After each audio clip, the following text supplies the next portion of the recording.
En France, les socialistes valident l'union historique avec les insoumis, écologistes et communistes. Objectif commun, les législatives de juin prochain. La Russie doit répondre de ses crimes de guerre en Ukraine. C'est la conclusion d'un rapport d'Amnesty International sur les exactions menées dans le pays.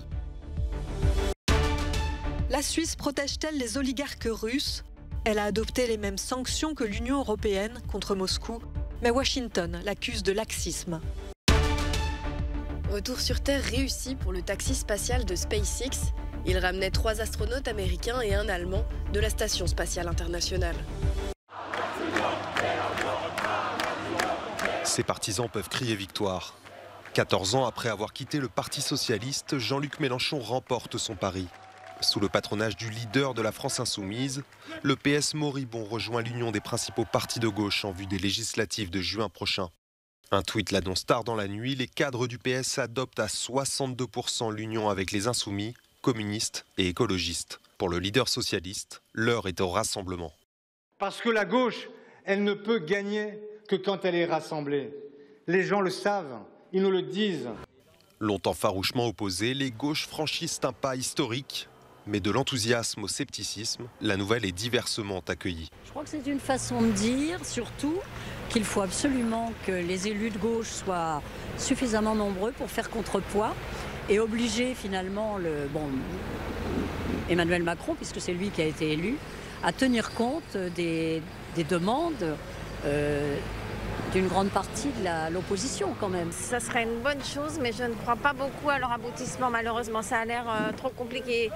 Pour les socialistes historiques, l'union avec la gauche radicale ne passe pas. Les candidatures dissidentes devraient fleurir dans les circonscriptions et avec elles, les exclusions. Union historique pourrait alors rimer avec fracture pour les socialistes. La Russie doit faire face devant la justice à ses crimes de guerre. C'est la conclusion du rapport d'Amnesty International qui a enquêté sur les nombreuses exactions russes commises en Ukraine. Des centaines d'exécutions sommaires, de cas de torture et de situations de bombardement sur des immeubles civils ont été prouvées et documentées par l'ONG. Nous savons que les crimes commis contre les personnes vivant autour de Kiev, dont nous rendons compte aujourd'hui, ne sont pas simplement anecdotiques, accessoires ou collatéraux. Nous savons qu'ils font partie d'un schéma qui caractérise la conduite des hostilités par la Russie depuis le début. Un schéma répété, de grande ampleur et à l'impact dévastateur.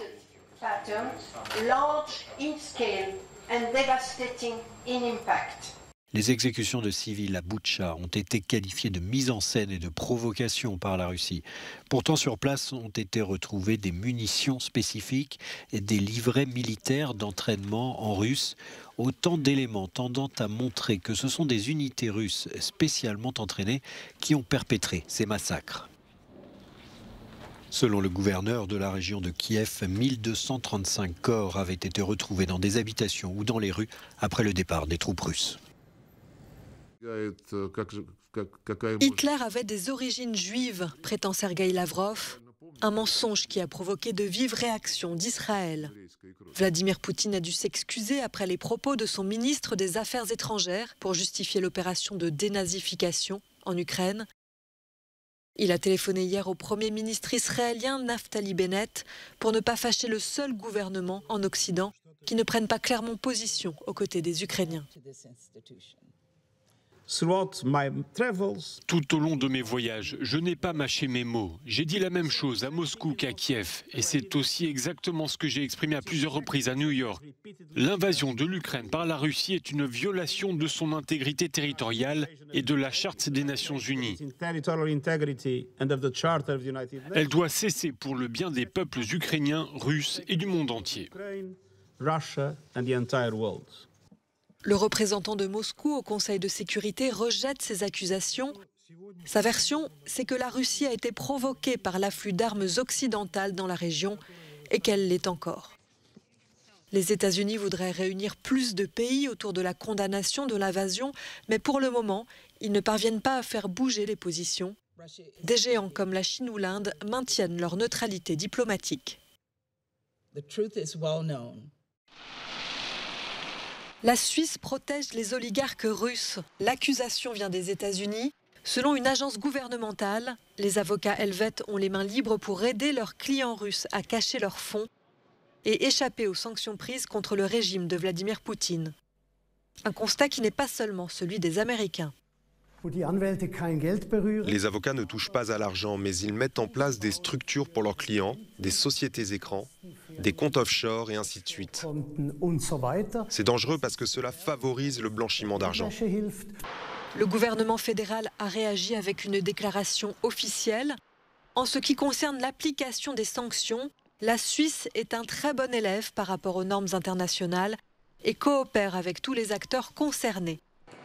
Le pays s'est aligné sur les sanctions européennes quelques jours après le début de l'invasion russe en Ukraine. Le problème est qu'à un moment, les Américains disent « Maintenant, nous avons besoin des noms ».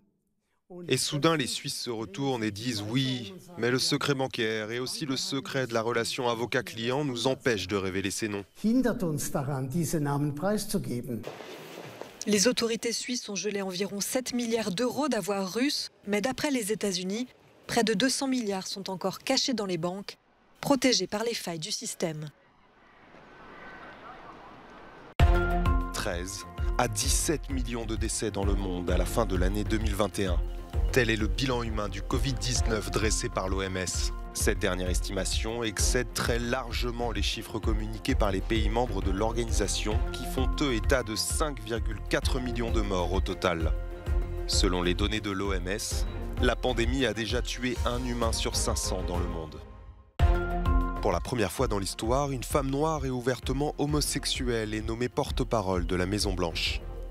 Karine Jean-Pierre, communicante et analyste politique, a travaillé dans les équipes de campagne de Joe Biden et Barack Obama. Priorité de son agenda, les élections de mi-mandat capitales pour l'administration démocrate, prévues en novembre prochain.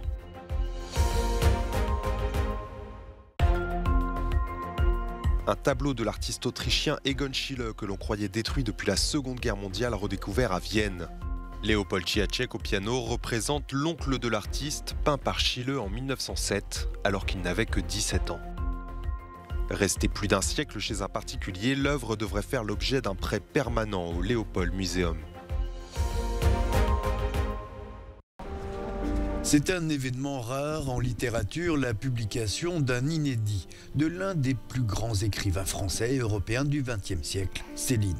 Cette semaine, c'est Guerre, qui est publié chez la prestigieuse maison d'édition Gallimard, qui expose par la même occasion une partie des 6000 feuillets réapparus mystérieusement l'été dernier après la mort de sa veuve Lucette. Cette exposition est là pour montrer justement une partie de ce qui a été retrouvé, en particulier les manuscrits inédits qui vont faire l'objet de publication par les éditions Gallimard. C'est jamais arrivé, quelque chose d'aussi considérable. Il y a eu les 75 feuillets de Proust qui ont été retrouvés il y a quelques années. Là, c'est quelques milliers de feuillets de Céline. L'auteur de Voyage au bout de la nuit est à la fois admiré pour son style exceptionnel et maudit pour son antisémitisme revendiqué pendant la Seconde Guerre mondiale. En tout cas, ces feuillets sont une mine d'or pour les amateurs d'histoire et de littérature. On sent que c'est écrit très vite, au fil de la plume, il laisse des blancs, il y a des répétitions, il y a des maladresses qu'il aurait forcément corrigées à la relecture. Il n'y a pas de ponctuation ou très peu, il n'y a pas de paragraphe. On sent que c'est écrit, il faut que ça sorte. Le premier geste est fait pour raconter l'histoire. Après, on peaufine et on rend ça publiable. Plusieurs autres textes et manuscrits seront publiés prochainement par Gallimard pour mieux saisir la complexité d'un écrivain si controversé. Nouvel amérissage réussi pour la navette taxi de SpaceX. 3 astronautes américains et un spationaute allemand ont été ramenés avec succès depuis la Station spatiale internationale à l'issue d'une mission de 6 mois. Le dernier mois, qui correspond à l'anniversaire des 20 ans de SpaceX, a aussi été l'un des plus chargés. En plus de 4 astronautes remplaçants dans la Station spatiale internationale, le taxi spatial d'Elon Musk a permis à 3 hommes d'affaires américains de découvrir la vie à bord de l'ISS. C'était un super voyage, a commenté Raja Shari, le commandant de la capsule tout juste arrivé sur Terre. Pour lui, la prochaine étape pourrait être un voyage sur la Lune.